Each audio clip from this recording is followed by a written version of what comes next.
to infinity and beyond. Oh, I'm so glad you're not a dinosaur. Alright, nobody look until I get my cork back in. A stranger from the outside. Whoa. I don't have any memorable quotes. I'm out of here. See you all later. Have fun with the review. What is up, everybody? Random Man here, bringing you my review for Toy Story 4. Now, the plot of this computer animated comedy basically follows Sheriff Woody, voiced by Tom Hanks, Buzz Lightyear, voiced by Tim Allen, and the rest of the gang as they have found new appreciation in being toys after they are now in the possession of Bonnie, voiced by Madeline McGraw. Soon, they all meet Forky, voiced by Tony Hale, a toy made out of a spork that was created by Bonnie, and he is convinced himself that he is not a toy and is indeed trash. Soon, after Bonnie takes the rest of the toy gang with her parents on a road trip, Forky escapes, and it is up to Woody to find Forky and convince him that he is more than just a toy. Going into this movie, I had a lot of emotions up in the air before this film's release. Now, like many of us out there, I am a huge fan of the Toy Story franchise. The first film from 1995, while I was not yet born when that film was first released, I do adore that film. Same with the 1999 sequel, Toy Story 2, which I think I actually watched first before the first Toy Story film. So yeah, I watched them out of order initially according to my recollection. But either way, I have rewatched those movies so many times since that it doesn't matter. And then 2010's Toy Story 3, what an experience that was. That is personally my favorite of the entire franchise. It came at just about the right time for me, as this came out in the summer between my 7th grade and 8th grade years, so I was almost preparing myself to become a teenager. I was 12 years old when I first saw that film, and yeah, it came at such an important moment for me that now, 9 years later, in 2019, we have Toy Story 4, and like many of us out there too, we all asked one big question when it came to this movie's announcement. Why?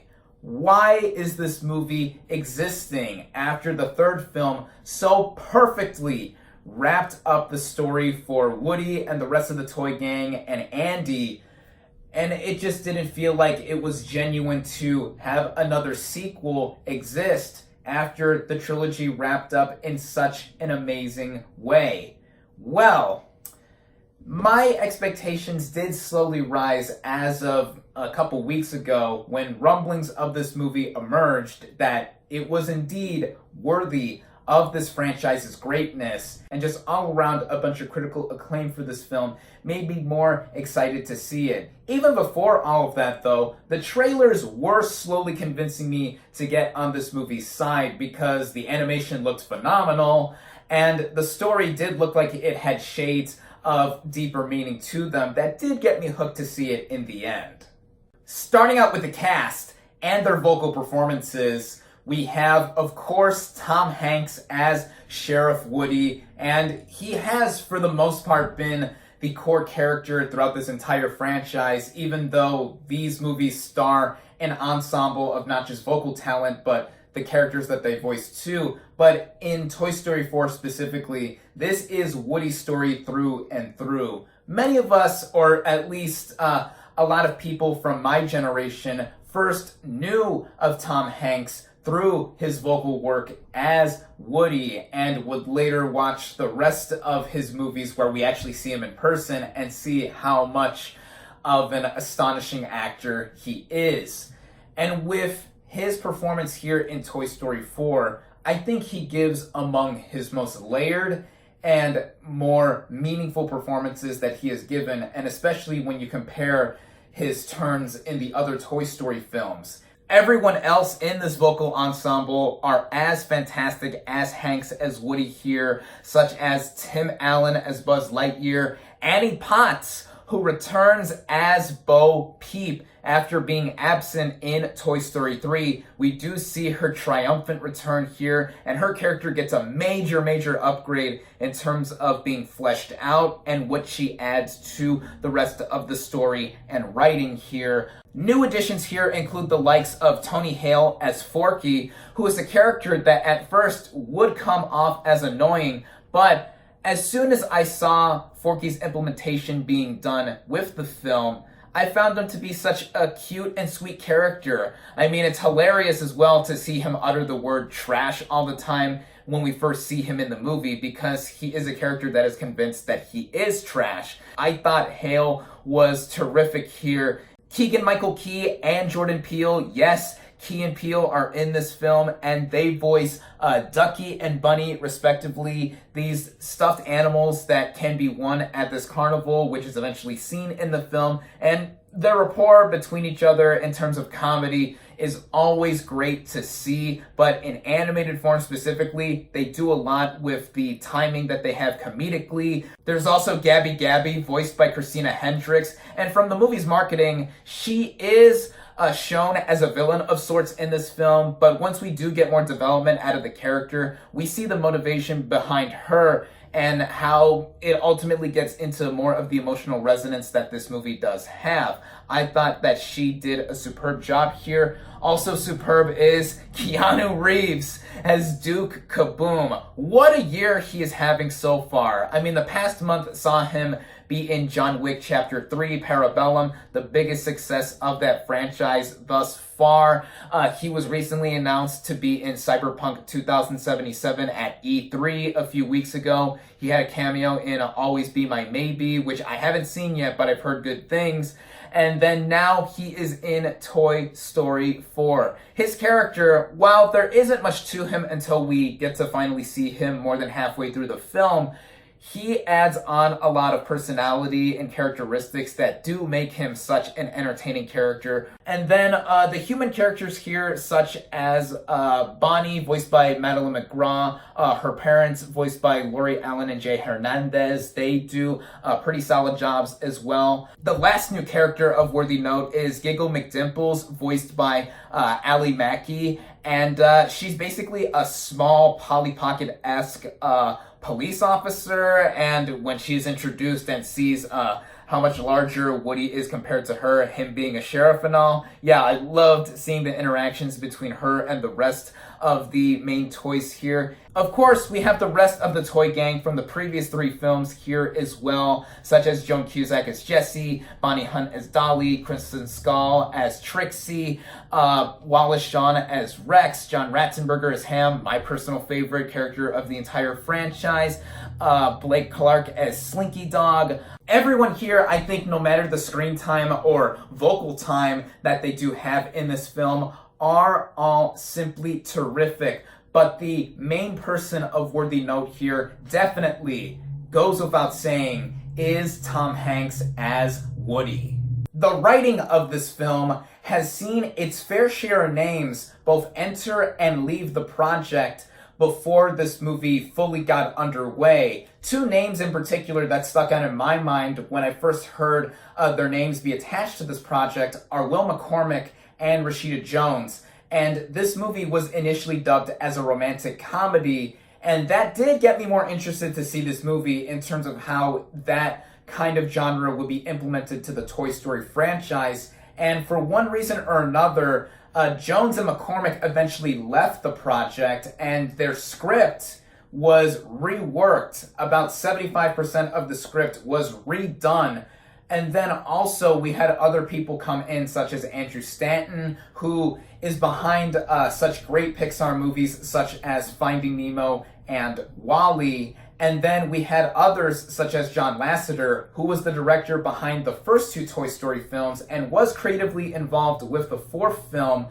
having stepped down from Pixar about a year ago. If you've been paying attention to the news and what has recently sparked up within Hollywood, you know the reasons as to why he has been stepped down and other things that are attributed with it. So, in short, we've had a lot of names attached to this project, either in terms of writing or being in charge of the story, and it was the main concern of me going into this movie too. It made me wonder how the Toy Story franchise would indeed continue after the third one, to beat a dead horse again, so tightly wrapped up its narrative across all three movies and just be done in a perfect bow as a trilogy. Well, I've got to say that for everyone that was involved with the story or overall writing of this movie, they deserve some props, as what they have done is create a story that did feel like a progression of the franchise, but it also went deeper into what was going on with the toys in between films, but specifically at its core, focus on Woody himself. The opening scene of this movie is a flashback to where we do see what happened to Bo Peep in between the second and third films, and then we flash forward into some time after the third movie where the toys are happily with Bonnie. And of course, we eventually see the creation of Forky by Bonnie at her kindergarten orientation, and then he gets introduced to the rest of the toys and keeps convincing himself that he is indeed trash and not a toy.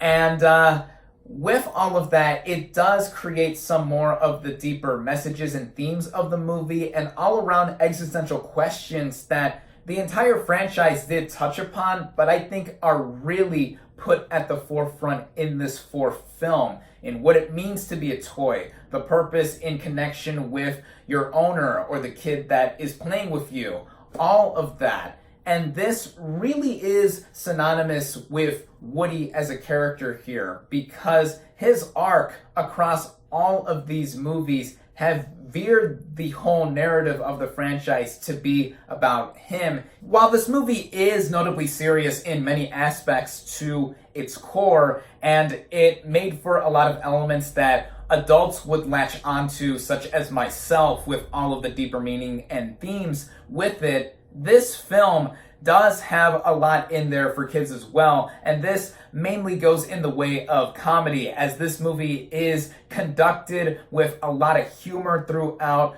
I would actually go as far as to say that I do agree with many people in saying that this is probably the funniest of the entire franchise. My packed theater and I were cracking up in a lot of moments of this film, a lot of them having to do with Key and Peele's characters, but also just with a lot of sight gags. It's all held together to such a precise degree by Josh Cooley, who makes his directorial debut here after having worked with Pixar in the past. He was the head writer of 2015's Inside Out, which I love. It's one of my new favorites from Pixar, and what he does with Toy Story 4, wow. This is something impressive for him to be able to do. Setting aside those inner psyche characteristics with how the toy characters are in connection to the audience, on an entertainment level, this movie does deliver to a high degree. This movie, at about an hour and 40 minutes, I thought never skipped a beat. It flowed to such a focused level that it had me into it throughout the entire running time.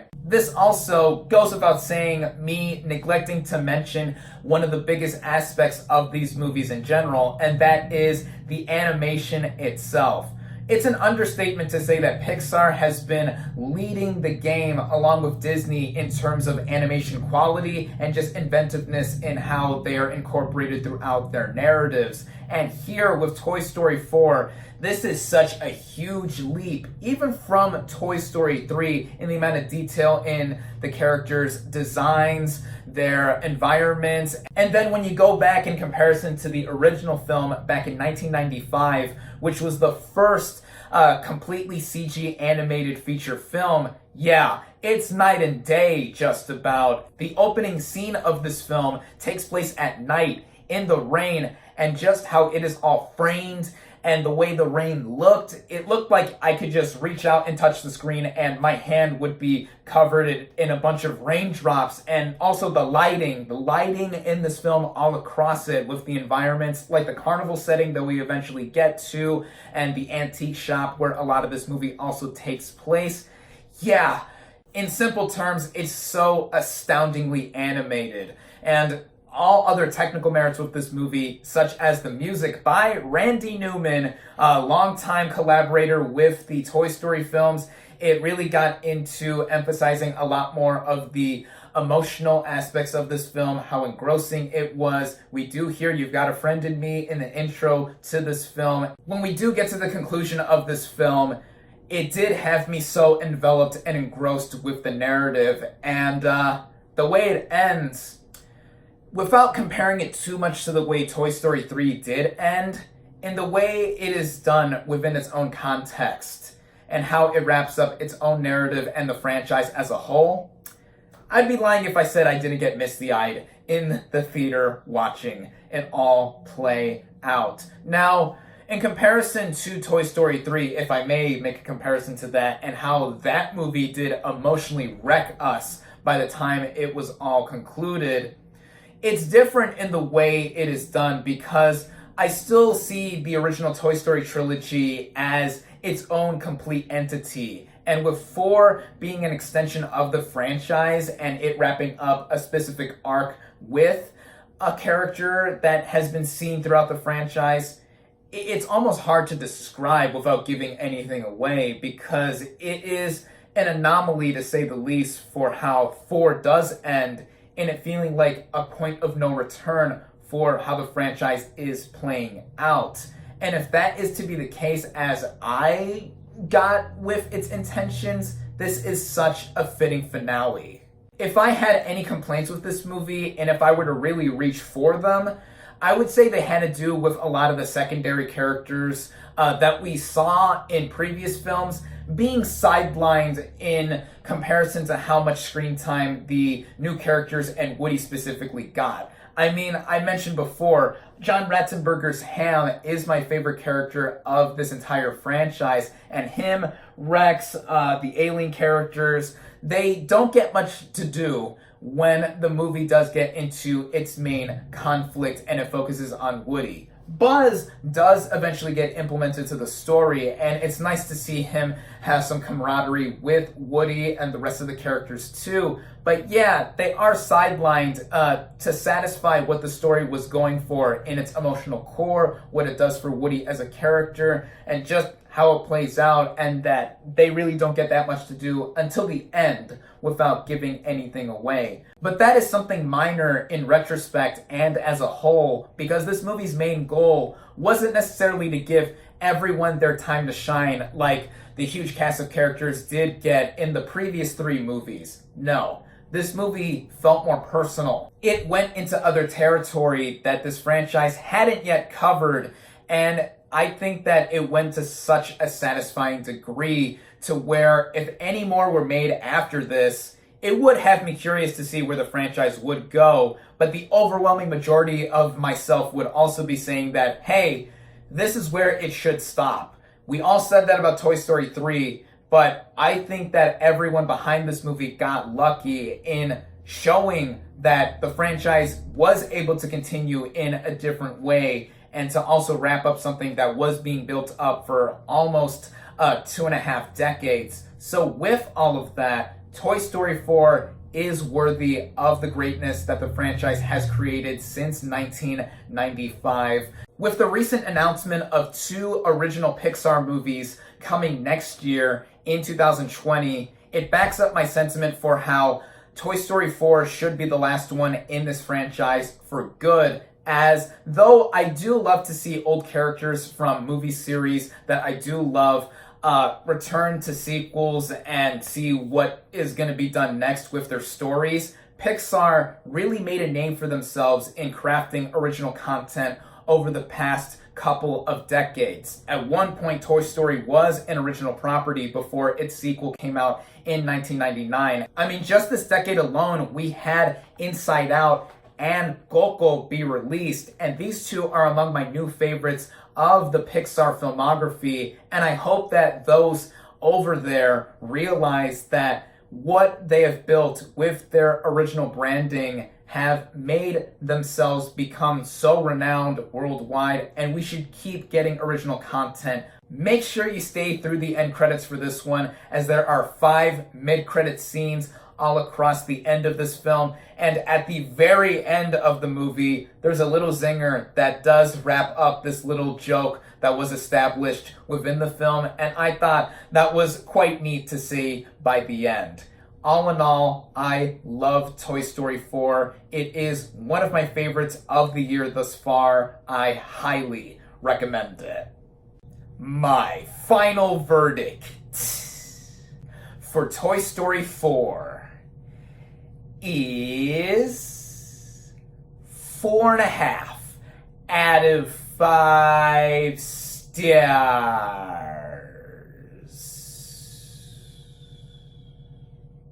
Thank you all, as always, for watching. Be sure to like this video, comment on what you thought of Toy Story 4, social media links in the description, subscribe to my channel for more, and I'll catch you on the next movie review.